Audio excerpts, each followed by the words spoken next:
get chopped in my leg with a machete. I got him back, sliced him in the face, opened him up. My mum's house gets sprayed up, and then he's gone whap with a machete in my head, swimming in my blood. The surgeon said, we don't even know if he's going to make it. And if he does, he's going to be paralyzed from the neck down. He's never going to walk again. And when I was in a hospital bed, half dead, the only ones there were the ones that care. That's when you realise the reality. Life slaps you in the face with the truth. When did becoming a roadman become a good thing? When I look back now, I just think, he was a madman, mate.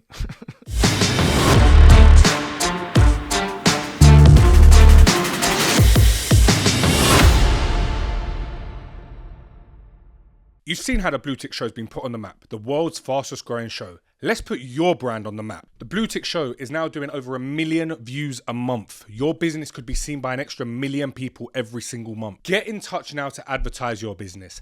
info@thebluetickshow.com. If you're looking for brand awareness, message us now. Let's do something together. Limited space available, so get in touch as soon as possible. Be in touch. One of the team will get back to you. Let's see how quickly we can get your brand to number one. What's going on, guys, and welcome back to the Blue Tick Show. Opposite me today, we've got Dwayne Nathan Jack, ex-roadman, from being stabbed, shot, chopped, to now turn to successful businessman. Welcome to the show. You like how that sounds? Yeah, definitely. Thank you for the invite. Successful businessman. How does that feel hearing that, bro? Yeah, it feels good. It was a transition of transformation. Listen, we're going to hear the whole story today. You've got a crazy story. The other day you sent me a voice note while I was in the gym. I listened to it and I remember just replying, let's do it. That was it. We was meant to film about a year ago. You sent me that voice note and I just replied, let's do it. Yeah. 3 days later, we're here now. Yeah. For the viewers out there who have no idea who you are, I want to throw it back to your childhood. Yeah. Your upbringing. Where are you from? What was school like for you as a kid? Yeah. Tell me about it all. Yeah, so, Dwayne Nathan Jack. Grew up in Britwell Estate in Slough. And, it was chaotic, madness. Mum had a boyfriend. Obviously, dad left, new wife, new life. Mum had new boyfriend. It was that spot where people would be in and out the house selling drugs. My stepdad at the time would be selling drugs. I'll be pretending to play computer when there's obviously big conversations going on. So I was just absorbing this information that was the way. My mum used to do crime, credit card fraud. So I saw a lot of stuff going on, domestic violence within the house. Then I kind of gravitated out on the streets. My mum ended up taking me and my siblings to court. She thought she could probably manipulate the judge, but the judge sent her down anyway. So I was in the care of the local authority. And then I found love with the belonging, should I say, on the streets with the olders. You say you fell in love with the streets, the olders. Yeah. What got you involved in that life? Because I wanted, like every kid, they want love, belonging, acceptance. But where my mum was obviously not in a good space, I found it on the street. So that belonging, that praise. So when I do something, A, B, and C. So then by the time I was 9, 10 years old, I was just affiliated with crime. Seeing it from my mum, seeing it on the estate, drugs being, it was the norm. Do you understand? So I was programmed to see my mum grafting, doing bits and pieces, her boyfriend, and then on the estate. So this was the norm. So the time I was 10, 11, I was out doing petty theft, burglaries and stuff like that. You become a product of your environment. That's right. You was at home seeing it all. You went out to the streets and you said, yeah, let me fit right in. Yeah. From 9, 10, it's a young age to be involved in the streets, man. Yeah. The time I was like, say, 12, 13, I was in and out of crack houses. I was in the West End of London selling crack heroin. This is before there was even phones. Oh, wow. So this is when there was pagers and like way back when. Are you with me? So the time I was 13, I got my first DTO because I was a menace of society. They couldn't get me into court because I break every youth offending team, the YOS, break the orders. So then in the end, they just put me in the back of the riot van, put me in the magistrate's court. Police by the door there, standing beside me, gave me 8-month detention and training order because I was like driving cars, riding VFR 750s when I was like 13. I couldn't even hold the bike up, but they would just hold me on it, and I was driving like cars sitting on pillars to make out that I had size. gloves boring, a belly in my waist, just in case.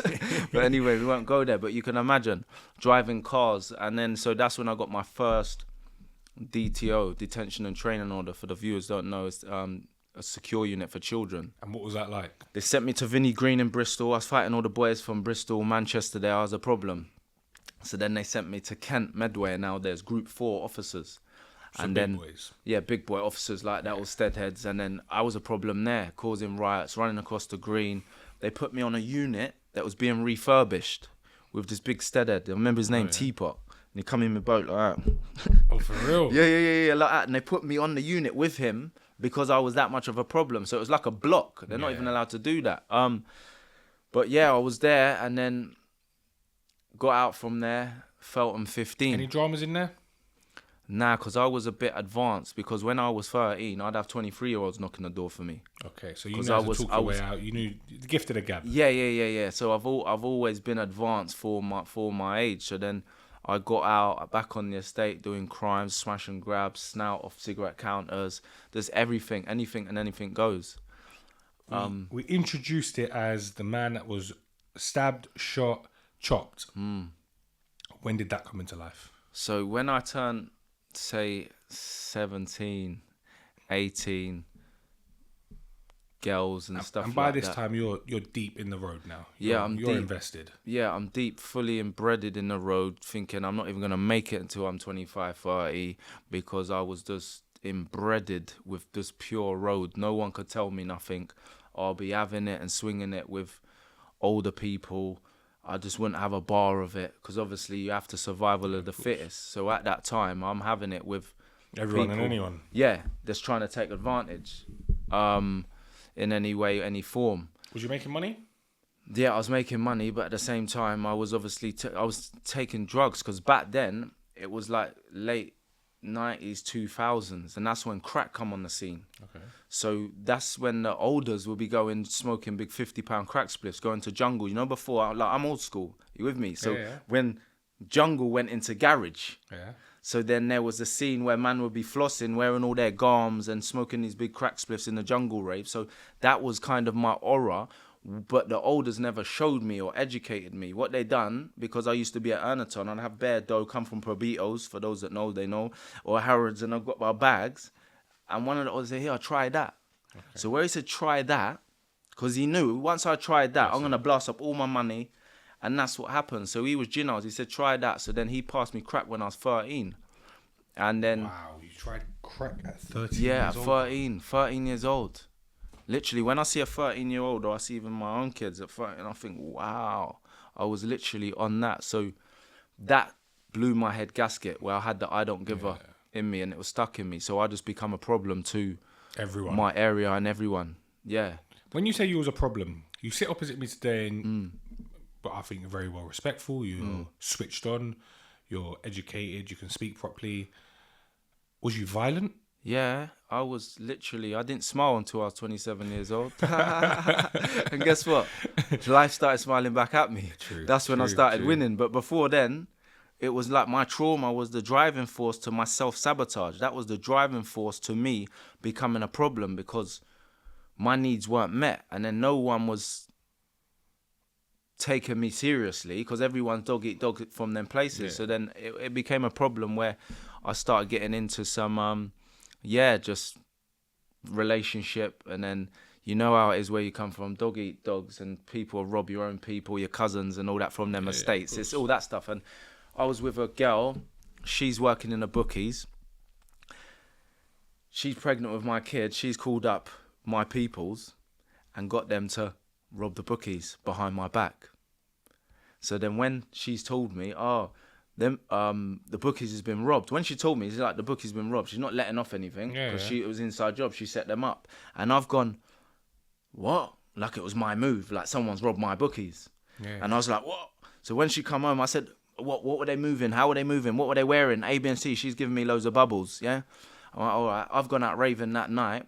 with these people that I grew up with, sleepovers and all that. My mum would borrow milk Did they and bread know off that there. this is your missus as well? Yeah. But that's how it works So in they these all places. snaked it as well? Yeah, they snaked it as well. I've gone out raving, Elephant Castle, they're popping champagne. They're popping champagne on Dwayne. Do you understand? But I didn't know. But then she blew the bubbles later on, and then I've gone.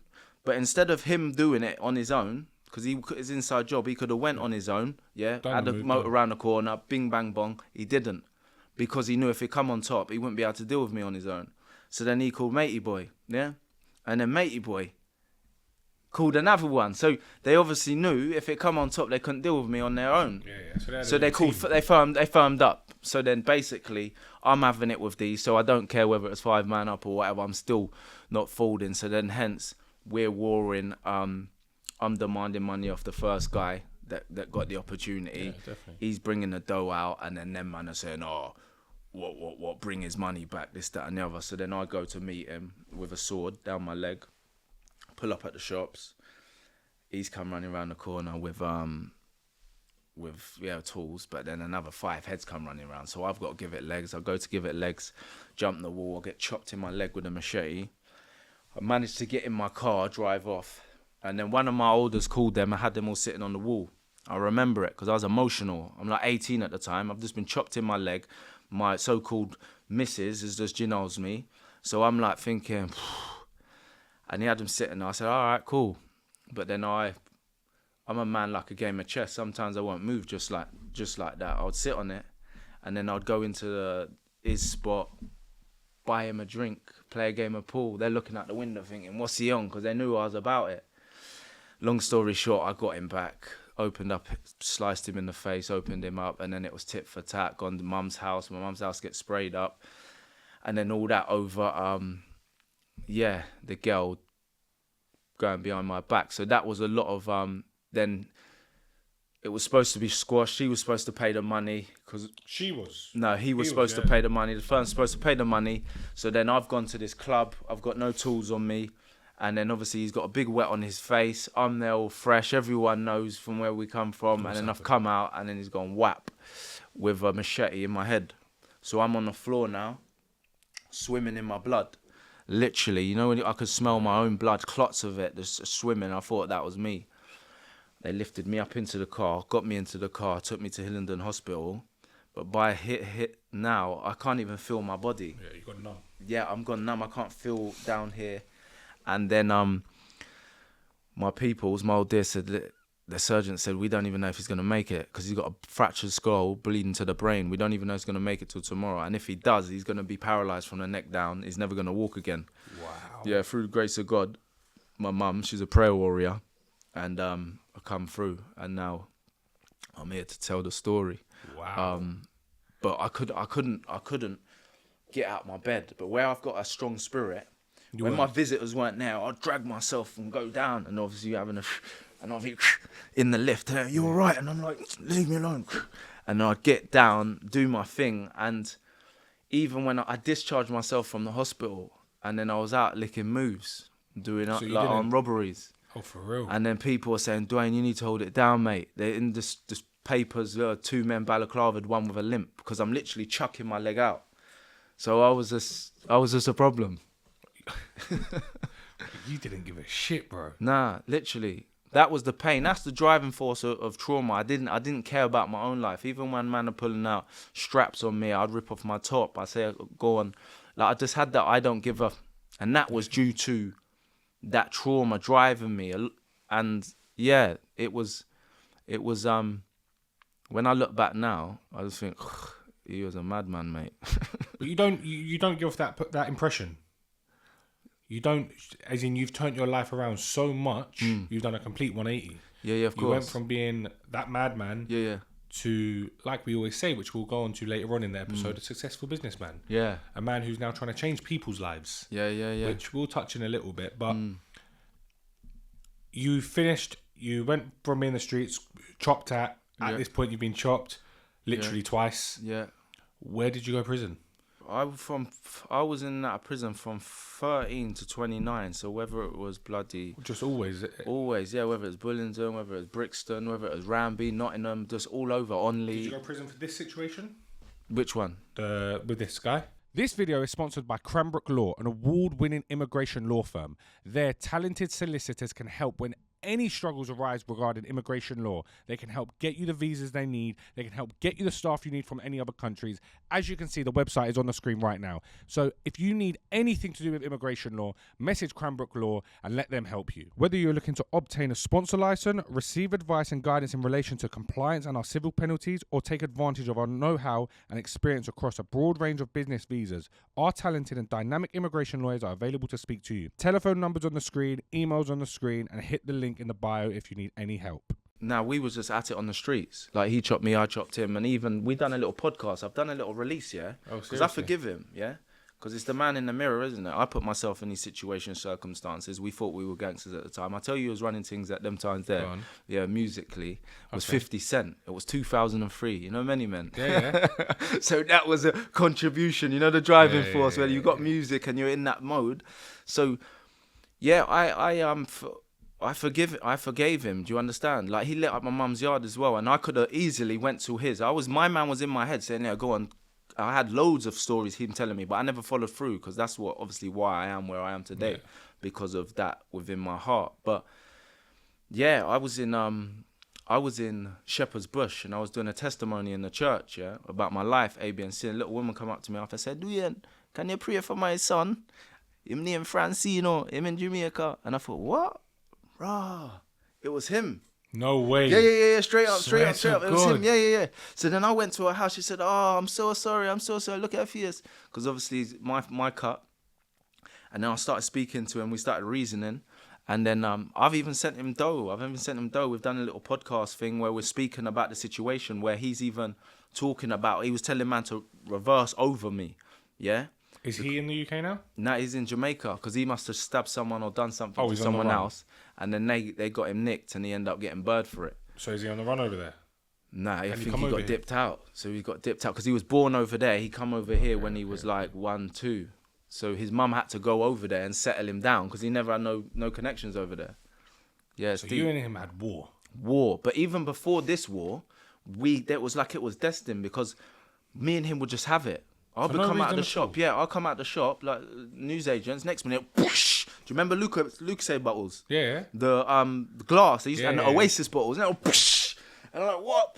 And then me and him will be at it, running the shop with, like a second-hand shop where you got like lamps and stuff. Yeah. We'd be grabbing things and we'd be smashing each other up. And the shopkeeper coming out saying, "What are you doing?" No, there was little tit for tat for whatever, but it was destined. Are you very alike? Probably because I was brand on the estate. Do you understand? I had name and these man knew, and I was on the roads before some of them land on the roads because I was hanging out with their cousins and olders. So when they're in school and I got to be in school, why is Dwayne out one thingy? Because I was just left of my own accords. You said you've done some armed robberies. Let's dive a little bit into the armed robbery side of your life. So when I was probably about 13, 14, I'll be sliding in the back of RS6's estates, yeah, pulling up at post offices, yeah. Swear to God. Yeah, sliding, on the levels, like, we're like, and that was kind of my aura where there was drivers. We had proper drivers, and then we'll be pulling up, ballied up, broad daylight post offices, and just going in and doing the draws or like smash and grabs, like snout, cigarette counters, and state agencies for the draws and just anything, anything went. What did you get nicked for? I know you've been nicked a few times. Yeah. I know that. But what for the times that I did get, like bird, would be for like robbery. Yeah. Did you ever get caught in the action? I got the last one I got caught by some heroes. They flew the counter, and then I got wrapped up. Tell us the story. What happened? So I've gone into the it was like a commercial place, and I flew the counter, and I'm in there, but then a couple of Eastern Europe. At this point? No, I never had no tool because it was obviously it's lesser charges. So before we would minimize the charge. So how was you threatening to get the money? You just go in there you've got something. Do you understand? Depending. Sometimes it'd have tools, but however, we'd minimize the risk of the charge. So then you'd know how much you'd get if it does come on top. You got to make sure it's worth it at the end of the day, innit? Yeah, totally. And then obviously this one, I got wrapped up. Literally, heroes come out, mateys come out, and then I just got completely wrapped up on the floor. Way. Yeah. And he just held you till feathers come. Yeah, there was a few of them. And I was on my own because I was a brave heart as well. Sometimes I do moves on my own. Yeah, and have the motive where a lot of people wouldn't do it. I was a brave heart where I'll go out and make dough on my own. Are you with me? Brave heart or crazy man, one of the two. Yeah. We need to work out which one. But the heroes actually grabbed you up. Yeah. How long did you get for that? I got 4. What was prison like for you? It was just normal. It was just normal. It wasn't a deterrent because it was like everyone, you know, and you see people from your circuits as well. So the same people that I saw when I was 13 in secure unit, the same people I left in DCAT in Spring Hill when I was 29. So you'd see the same people. If I went into Brixton or Scrubs or Belmont, wherever, you'd see the same people. And the sad thing is, obviously, they weren't put on one of them ships that made it. Yeah. And, it's deep. I still can't believe you went from all of this, and we've probably not even dived into 10% of your life, let's be real, to now sitting opposite me today with a smile on your face as a happy man. Yeah. You really have done a 180. Yeah. I think that's mad, to be fair, bro. But if we're to talk about one part of your life that sculpted you as a man, what would you say was that part? Because there must have been a part in your life where you went from being this aggressive, violent man to I need to change. Yeah. What changed in your life? There must have been that light bulb click. There was a combination. When I was in a hospital bed, half dead, the only ones there were the ones that care. You think in that world that people are your people. But then when you're in the Old Bailey, you're in the dock, and you realise all your barristers are fighting each other, or you're in the hospital bed half dead, or you got a bird, that's when you realise the reality. Life slaps you in the face with the truth. And that's what it was. The combination of that, I thought these people weren't my people, so I went even more ruthless and eating more people. I didn't care. I ain't got no people. So it was that, and then the combination to the last time when I realised that I have no friends. Do you understand? Trust God. No, that's it. And when that happened, and I had the realisation, and I got my last bird, and I was in my cell and I prayed out, I got introduced to myself, my true self, not the animal nature of that lower dense, that program of my circumstances, situation and events of my previous environment that I grew up with my mum, A, B and C. I became fully conscious and realised that my thoughts create my reality, and that my thoughts create my feelings create my emotions, and my emotions is the manifestation of my behaviour. I started just creating things in my cell. Yeah, I'll come out my cell in the morning, I'll write down my missus' number on a bit of paper. I'll go to the prison phone, I'll ring her, all right, babe, yeah, happy days, all right, love you, speak to you later, boom, put the phone down, put a bit of paper in my pocket, go to education. And now I'm facilitating courses and all that now, I'm on a positive note. The guys come up and said, I've got a book for you. I said, all right, sweet. He goes, come and see me after. I said, all right, mate, all right. I've gone to see him and he gave me a book with number 7 on. You see the tattoo there, number 7, yeah? That's my number. He gave me that and I'm saying, wow, that's synchronicities, boom, boom. I'm showing him about certain spiritual things and he's like thinking, this guy's off his rocker, mate. The officers are there thinking, he needs to go block, he needs his medication. They're thinking he's off his rocker, but I knew what I was talking about anyway. I said, nice one for that fella. I've gone back to my cell, to the classroom. I sat down, the spiritual laws of superheroes. I thought, what? I swear I asked my missus to order me this book. Deepak Chopra. Oh my days. I asked my missus about 2 weeks ago to order me this book, 7 Spiritual Laws of Superheroes, Deepak Chopra. I asked my missus and I thought, wait a minute. Where have I got this written down in my cell? It's on my pad. You know where I wrote a number down that morning? The book's written on there. 7 Spiritual Laws of Superheroes, Deepak Chopra. I wrote a number down that morning. The stranger's just come and given me it. I don't even know the guy. He see me speaking. Then from there, I started learning the patterns of the universe. That still small voice said to me, create a program for you before the trauma, before that madness, the road, and all the knowledge and wisdom you got. So I said, okay, cool. I listened to the still small voice. I wrote it down on a bit of paper, communication, yeah? And then just write it down. I probably even spelled communication wrong, 1 M, because I didn't have no education. Long story short, probation come up and said, what are you going to do when you get out, Dwayne? I said, I'm going to get a job. She goes, what if you don't get one? I said, I'll create one. I had to go approve premises because I was high risk. Yeah, I had to sign on every 3 hours. So time I Every go out. 3 hours? Yeah, every 3 hours. So I go out, I have to come back to sign in. Raw. So then I see Orion, a recruitment, rung them up, started doing labouring. Yeah, but on my lunch, I'm meditating. Yeah, even in the jail, I'm meditating. 6:45, they do the roll check. They see me meditating. I'll give them my TV. I don't even want a TV. There's a TV. Yeah, I'm there, no TV, books, meditating. They do their roll check 6:45. They say, this guy's off his rocker. I'm the happiest guy in the jail. I'm changing lives in the jail. So then, when I got out, I'm in this place doing the labouring. Lunchtime, I'm meditating. But I want a decent job. So then I met Neil in that job. He met me with Dave. Dave's doing a house down in Little Marlow, Mel B's old place, doing the roof. So he said, come, I'll employ you. So then I'm working. Now the bankers see me. Then the bankers took the old guy off the gardening and put the old guy on the labouring, what I was doing, and put me on the gardening. Now I'm the banker's butler. Yeah? For 2 years. Yeah? Remember I got this dream to do the course? Yeah. I'm his butler. The guy even had me picking his, you know the things you make a wish? You go, Yeah. He even had me picking them. But you know what? The sun was shining. I'm 29 years old on £10 an hour. I didn't think this guy, he's mugging me off. Are you fucking nuts? No, I just said, all right, boss. You have to be a yes man before you become a boss man. But everyone wants to become a boss man overnight. But it's a process. So I said, yes, boss. Yeah, I picked the daffodils. Yeah. It went over my head. Now that same guy that asked me to pick the daffodils, I was just on a meeting with him just now.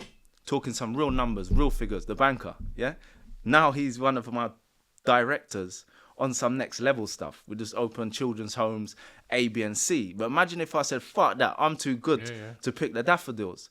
So that was the process. And then obviously I got, from that work there, I was done with the gardening and being his butler now. But I leaped. And when I leaped, I never had nothing there to pay the bills. This is what human beings do, yeah? They want security. So with that security, you're not going to leap into the unknown where all possibilities exist. So now, handed my notice in. I said, I'm done now, Jason.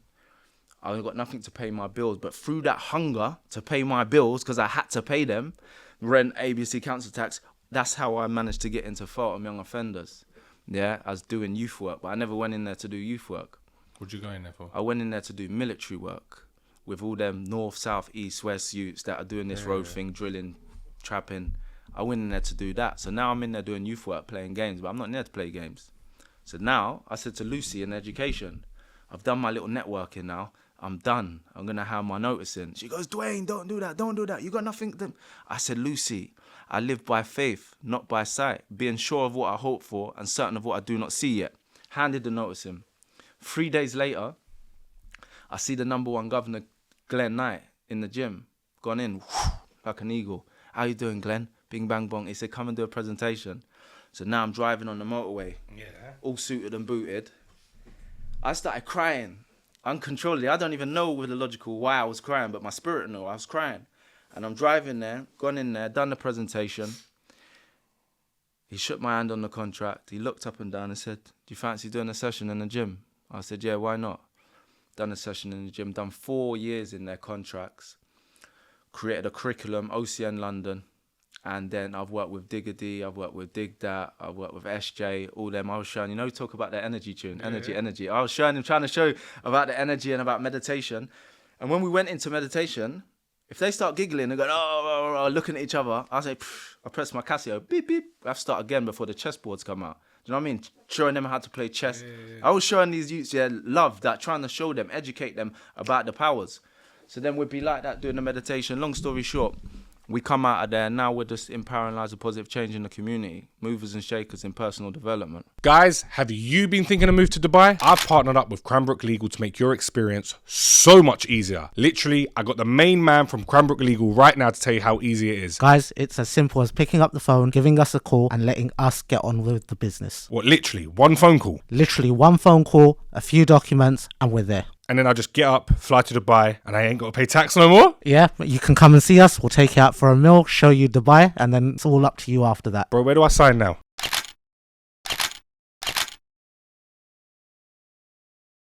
Let's rewind a little bit. Let's rewind a little bit. We don't just. You said long story short. We like long story longs over here. Yeah. So, let's throw it all the way back so the viewers get understanding. That was like the way you just told that was like a poem, bro. Real talks. You're spoken word ability is mad. 10 out of 10 for you, bro, honestly. But so come out of prison, Yeah. phoned up the missus. You then got the book gifted, Yeah. and you thought, boom, boom, boom, everything's slowly linking up together. Yeah. You walked out of prison. Yeah. How was life when you walked out? Did you stop everything? Yeah, completely. I stopped it in the jail. When I'm in Ramby and all the man there from Manchester, Liverpool, Nottingham, Birmingham, we're on the enhanced wing. So remember, it's New Year's Eve, the enhanced wing. We're just locked on the spur. So them man there have been in for 10 years. They're raving. They're putting on their clobber, taking their mandy like they're going out raving. Put the house music, boom, boom, boom. And I'll go and play like my regards, New Year's and that. And then, yeah, D, have a bit of mandy, blood. Come on, blood. And I'll say, listen, I've done. I've had my party days. I'm done. Yeah. And they say, I use the blower, but I wouldn't even use a blower. Yeah. I wouldn't even use a blower. If I'd never had no credit on the blue phone, oh, Gov, do us a favour, slap me 20 quid privates, A, B, and C.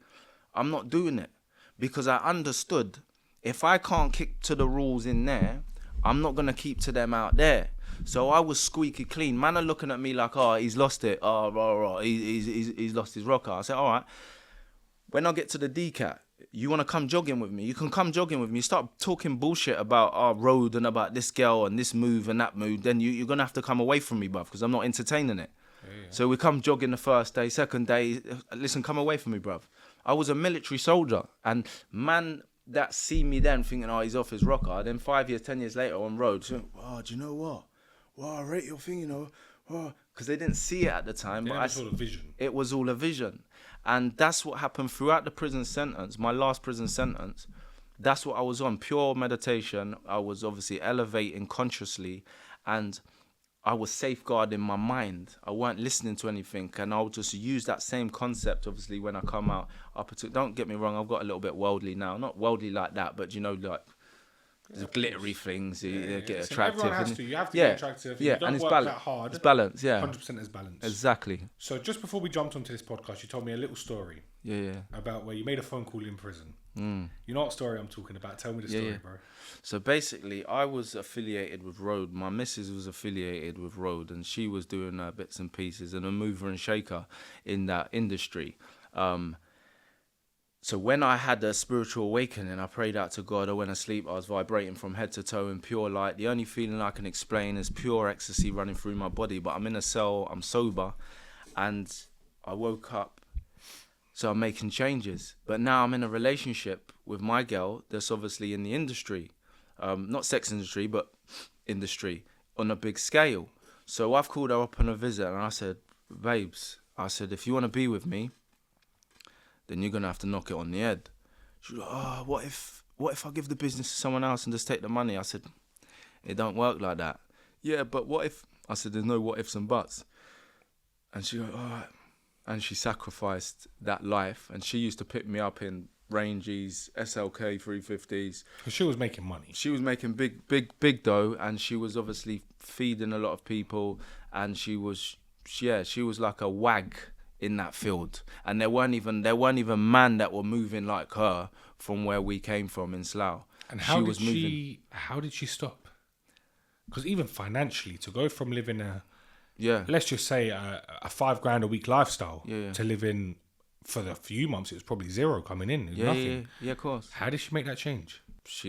Obviously it was love, innit? She obviously was feeling me and loved me that much that she sacrificed it, because she struggled. She's calling me from prison saying, oh, I'm struggling A, B, and C. She's working for a friend doing brokerage, life insurance, whatever, but she was just paying the bills. So she's crying saying, oh, A, B, and C. I'm all like in jail, all my needs are met. Warmth, shelter, clothing, food, gym.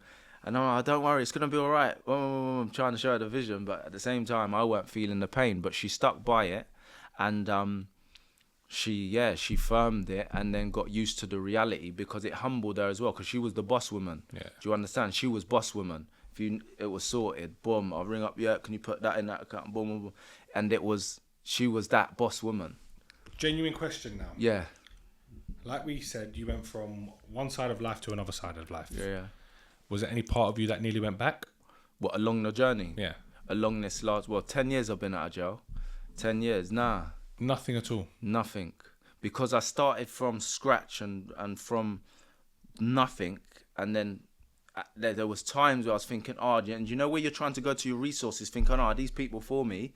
Let me test this. This is A, B, and C. Have you got a job or whatever? You know, that hungry period. Yeah, of course. And they didn't want to do it. So part of that process was leaning on God anyway.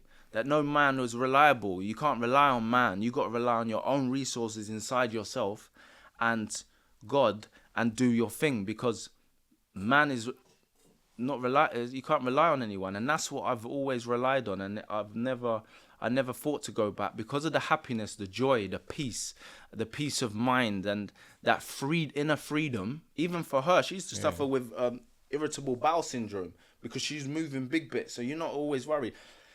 I remember she's stories where she's getting pulled over by the other firm, and she's got like a box in the car, and they're searching the car, and it's only because they got another call. They said, "All right, we got another call, we got to go." So and even her friend, when I told her to come out, of you come this way or carry on, go that way, she had a friend that used to obviously do her little bits and pieces, tickets and stuff like that. So when she come out, she left a gap in the market. Her friend took over. Guess what happened to her friend? Gone, birded off. She got birded off, like 7 years, and was pregnant with her kid, etc. A, B, and C. And that would have been my girl. Are you still with that my partner? wife now? Yeah, she's my wife. Yeah, she's my business partner. Wow. We ride or die. We just make this shit happen. The doors that I open, she keeps open, or the doors that I can't open, like the dynamics. And she's. So for the viewers wondering now, what is it you do, bro? I'm a therapeutic urban therapist. So what I do, I help people that are possibly in hell to get to heaven. It's an inside job. So whether it's bugle, whether it's alcohol, whether it's depression, or whether it's a roadman that needs to transition and transfer the skills. Because I'm a still hustler. I hustle that governor and shake his hand on a few $100,000. I've still got them skills. I'm still hustling every day of the week. But I just don't use the products that's going to put me at risk. And I minimize the risk to ever opening the door to being taken off and put in one of them sweat boxes and ABC. I just don't do it.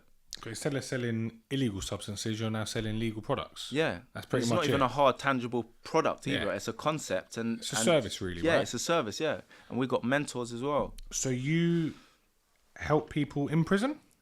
No, I was in prison, but now I'm out. So I've got a company, it's Road Light Limited, and we're a training provider, OCN London, Open College Network, and we basically provide mentors for local authorities. So for young boys, girls that are being groomed, exploited, then we got mentors that will work with them, tap them into their greatness and become somebody rather than being in a prison and contributing to the prison population. So can the average kid reach out to you?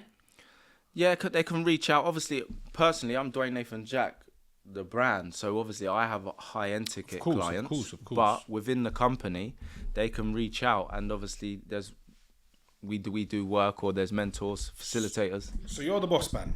Yeah, that's you're right. You're the big boss, and you got high-end tickets. What do you charge? I can't tell you that, can Roughly, I? I might blow myself up. Someone listening. Upwards of? Well, I've just got one just today. Yeah, for 25k. Yeah. For how long? I can't tell you how long, but that's just one that I stamped off earlier on. Are you with me? Yeah, 25, and that's just for you to mentor them. That's just to mentor them. Whether that's once a week or we have a power few hour where I'll go deep diving and take them through our methodology, our concept. But I'm able to just shift people that are, whether they're alcoholics, or whether it's drugs, or whether it's just business people, but they're just tapping into your consciousness, because the more conscious you become, guess what? Life starts unfolding for you. Matter, all this here, what we can see, taste and touch, is controlled by the consciousness that you can't see, taste and touch. So the more you can become conscious, the more it's like Aladdin. You just create it's like the blank canvas there, Walt Disney. Yeah, the blank canvas, the paintbrush starts painting the picture.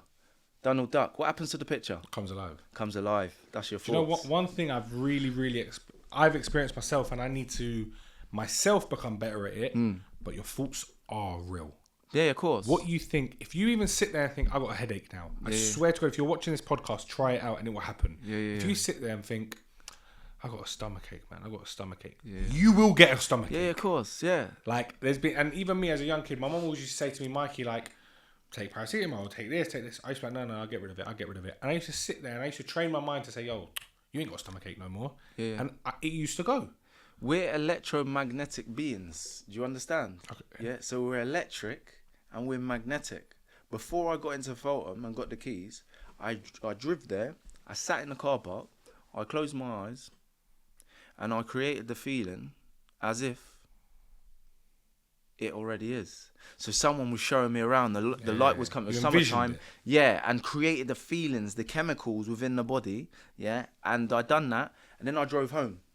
And I drove home. Once I got home, every night before I went to sleep, yeah, after do your prayers and all that, close your eyes, create the feeling as if it already is. In the morning, before you get up and go about your business, grab your phone and start browsing, create the feeling as if it already is, yeah. Midday, I used to go and lock myself. When people are in the office doing I'll go into the painter's cupboard, yeah.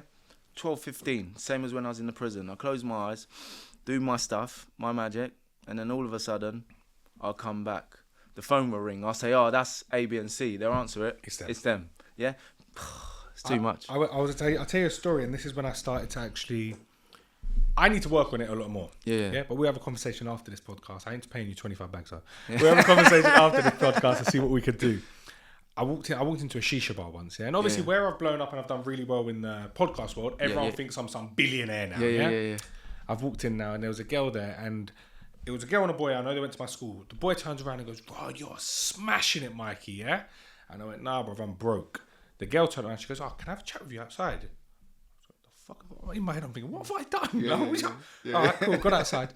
She goes, look, listen. She goes, I'm only giving you this bit of advice because I actually love you. And she was older than us, yeah? Yeah, of course. She goes, never, ever say you're broke. Yeah. I was like, what are you talking about? I was just like joking in my head. She goes, no. She goes, you don't realise, Mikey. She goes, I'm not sitting there telling you to walk around and tell everyone you're rich. Yeah. She goes, but just say I'm doing really well. Or say I'm comfortable. She goes, because your words will become the truth. Yes, come on. And I sat there for a second. And in my head, I was like, stop giving me a lecture. But then when I went home I deeped it, I was like, rah, you know what, man? This girl's telling the truth. If you sit there and keep saying, even if it's a joke, and that's when evil eye comes into it. People say you can wish evil eye on yourself accidentally. Yeah. You're just putting it out there into a universe. People might use evil eye or luck or electro, whatever words you want to use. But at the end of the day, it's one simple thing. Yeah. Universal whatever laws. You put into your head and make happen becomes true. It's reality. Exactly it's real. That. When I go into the shop, sorry to cut you. When I go into the shop, and I pull my wallet to use the card or whatever, I say to the shopkeeper, Dwayne Nathan Jack, mastermind mentor, motivational speaker, educating human potential, millionaire, healthy and wealthy. And they look at me like that. He froze. And I say, what's my name? And they go, huh? I say, Dwayne Nathan Jack, mastermind mentor. And then in the end, they go, Nathan. I say, that'll do. Yeah. Done. I had an Irish guy behind me. He's gone, this guy's off his rocker. What's wrong with him? Yeah, he's gone, he's off his rocker. As I'm walking out, I said, if you see my bank account, bruv, you wouldn't say I'm off my rocker. And then as I'm walking out, I've gone beep, beep to the car, and he's looked out and he's gone. Right, do you understand? That's one thing I say to you. You've just got a reputation. And it all comes down to you can't teach. You can sit there and tell someone 100 times what to do. You can say, bro, you got to do this, you got to do that.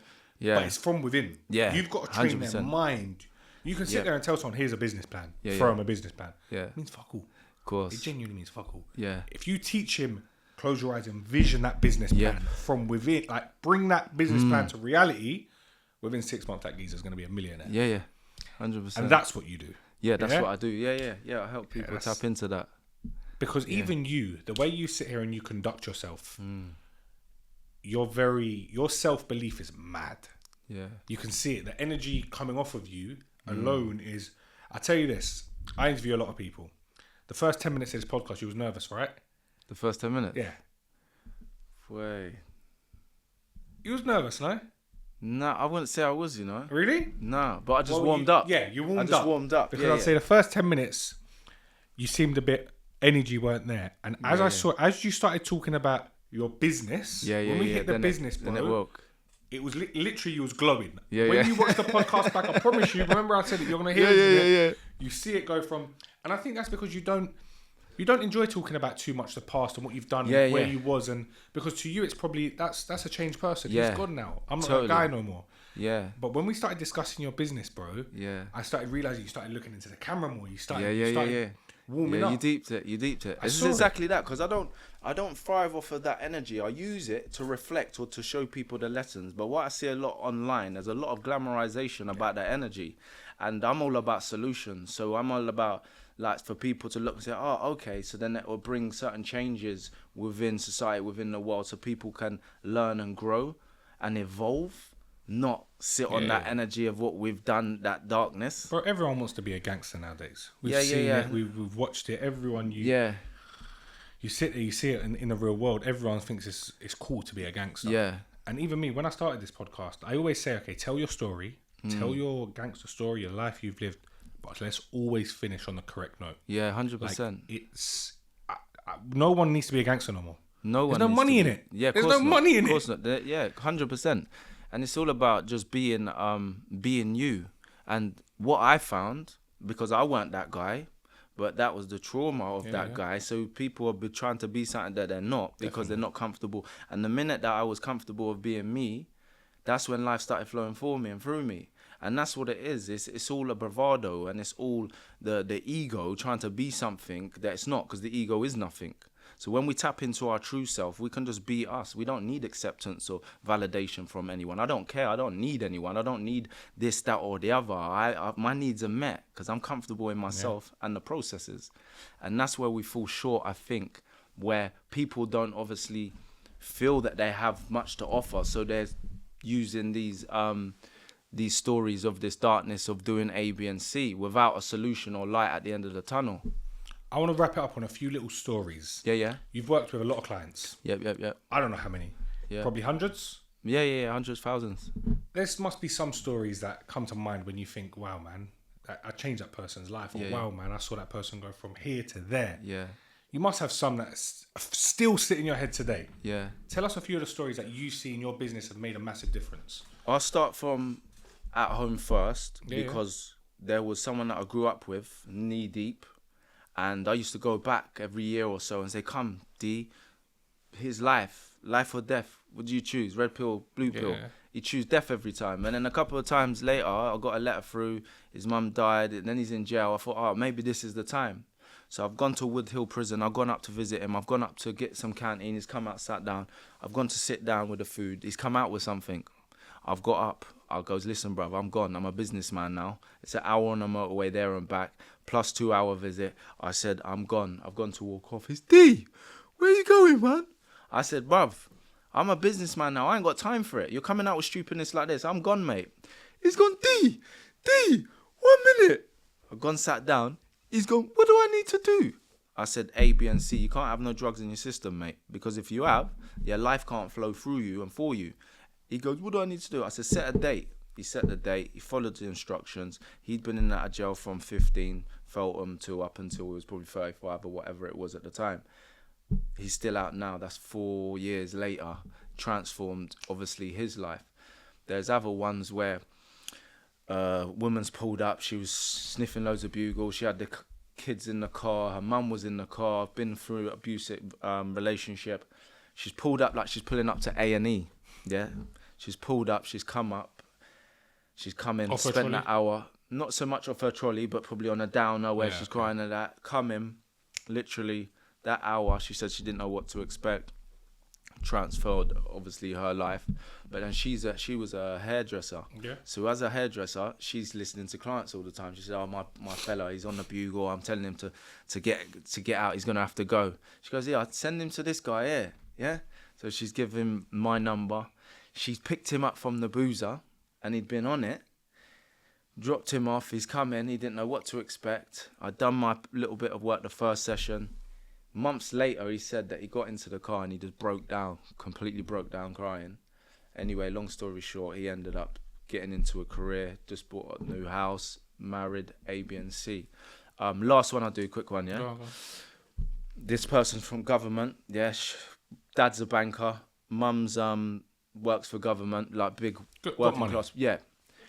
The boy, he's moving bits of green, but he's eating people as well. So he's affiliated, he's licking moves, he's shotting loads of green, boxes of green, and he's active.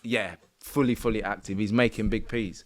Mum's crying on the phone, and she won't even make a one sentence without breaking down. She's come through to me. I've gone in. I've had the one call with him. Obviously, I can speak that language, so straight away he just gave me all what he's on with. Yeah. Now, 6 months later, he's dropped off all them road people. Yeah, he's working. Yeah, he's stopped smoking loud. He's built the relationships with things. It's basically a big identity shift because he was that guy. He was identified with the road A, B, and C. And then I've got like doctor with alcohol, and she's been like however long, for a decade, and gone in there. She's been priory, this, that, and the other. All these different therapists, A, B, and C, come in. Yeah, 2 sessions. The first 2 weeks I've done 2 sessions a week. Bam. Yeah, she's fired up, become fully conscious on some next level. And this is a doctor. Do you understand? So that's the kind of what. So you help proper serious people as well. It's not just prison people. It's you help and divert anyone. Yeah, anyone. All different cultures, different, because it's with my concepts. It don't matter what religion you are, because it's its own methodology, and it's anyone, any culture, any class. And how do people get in touch with you or your team? Yeah, so it's www.dwaynenathanjack.com or just you can Google Dwayne Nathan Jack. Yeah, Instagram. I'll leave all your links in the bio as well. Yeah, Road Light, depending on the service, but for the my service, it's Dwayne Nathan Jack, or it's Road Light. Road Light. Do you love what you do? I love what I do, and I do what I love. It's amazing. But listen, my bro, is there anything else you want to touch on? Yeah, just for disclaimer purposes, even though I spoke about my previous life, and sometimes you're telling a story, I'm a storyteller, but I wouldn't advise that life for any young people that want to do road. Yeah, it doesn't pay. It's bloodshed and tears, hospital beds, handcuffed to feds, and it's just there's too many opportunities within the UK, yeah, if you are from the UK, but there's too much that you can transfer them skills. You can still look like a roadman and drive a nice car and do all that stuff, but you just don't cross that line. Don't open the door. One story to finish, right? There was a guy, he's come home from work. When he's come home from work, his 2 little girls are crying. And he said, "What are you crying for?" And he said, Mummy hit me. Mummy hit me. And then he goes, "So what did Mummy hit you for?" "Because we never done our homework." And he goes, "Okay. So what if we went on holiday and left the front door open?" He goes, "The burglars will come and steal and rob our house, and the cats and dogs will come in." He goes, "Okay. Well, next time, don't leave the door open for your mum." Don't open the door so that you don't end up in prison. Yeah. In prison, I had to go to the court the other week, for someone close to home. Okay. And when I went in there, when you're in that courtroom and you're in a Crown Court, you're not no one there. Don't matter how much money you got or where you're at, you can't even speak to that judge. How does that is degrading. Do you know what it is? It's you can't even speak. My mum used to say to me, because even when I was little, I'll be honest with you, I used to think I was the man. Yeah, as you when do. I was little, I was the top dog. I look back at it, I think you waste, man. But as I was, and my mum used to always say, "You're gonna get nicked, and when you get nicked, there's no amount of money. There ain't no big man. There's nothing you can get out. Yeah, and it's so true, bro. Yeah, it doesn't matter who you are. Yeah, it doesn't matter who you are. If they want you, they get you. Yeah, don't give an opportunity. That's it, man. Yeah, that's it. And the real G's are being a gentleman and doing things proper and putting in the grind and doing things and being a gentleman and just putting in the work. It's too much opportunity. 100%. Put in the work. Stop trying to do shortcuts because it don't work. Shall I be real? We can have a quick 2-minute chat before we come off, because I think we aligned with one thing. When did becoming a roadman become a good thing? My bro, I'd much prefer, I'm being honest, I'd much prefer to be driving a Lamborghini, have a 10-10 girl by my side, going on 3-4 lovely holidays a year, living a good life, working in, having my own business here and chilling, than to be hitting shots on the street, shooting man, stabbing people. Yeah. When did that become a good trend? Do you know what it is? It's a program with the culture. Yeah, there's a cultural program that young, especially black boys, and that think that that's the only way. And I represent, because this is my people's as well. Do you understand? So I'm a pioneer to represent. Listen, I was road. Yeah, it's a program that's been built. So either we become conscious. And don't be a statistic that statistically we should be in jail, we should go out shotting, robbing, trapping, drilling. Yeah, that's the program that's there. Or we become conscious and position ourselves within society and become somebody and go through a process. Sometimes that may be getting a job, yeah?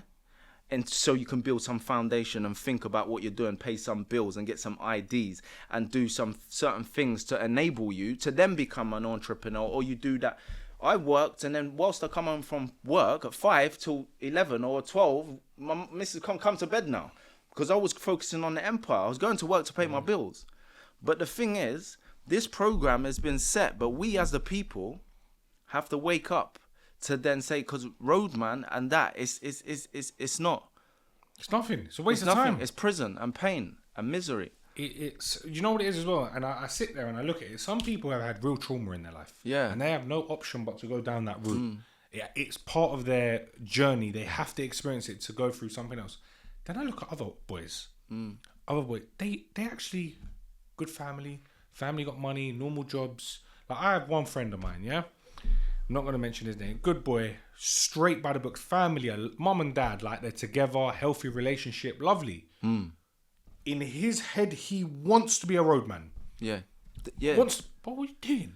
But that's because of the media, the music videos pushing them. is coalescing there, is like a reverse psychology. Because even like the rappers, they've made it because they've signed contracts and their music deals. Do you understand? Yeah. So, but the kids are seeing this and thinking, yeah, let me smoke this loud, and the loud's blowing their head gasket. Yeah, they're becoming psychotic. They're robbing each other, and then the trauma as well. From the trauma, dad's not around, alienation, parent alienation. The mum saying, oh, your dad's this, dad, that. Even if they knew their dad.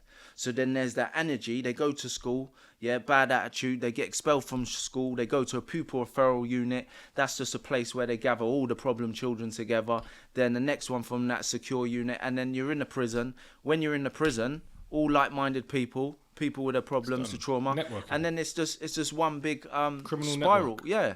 And that's the program there. But this is what young people are buying into. Yeah, Thinking definitely. trapping is going to make them rich or Trapping's going to put you in prison or leave Yeah. you dead, man. That's it. exactly that. You got two options. But listen, my brother, it's been a pleasure having you on my show. Listen, hopefully this episode smashes it and we get to bring you back for a part 2. Yeah.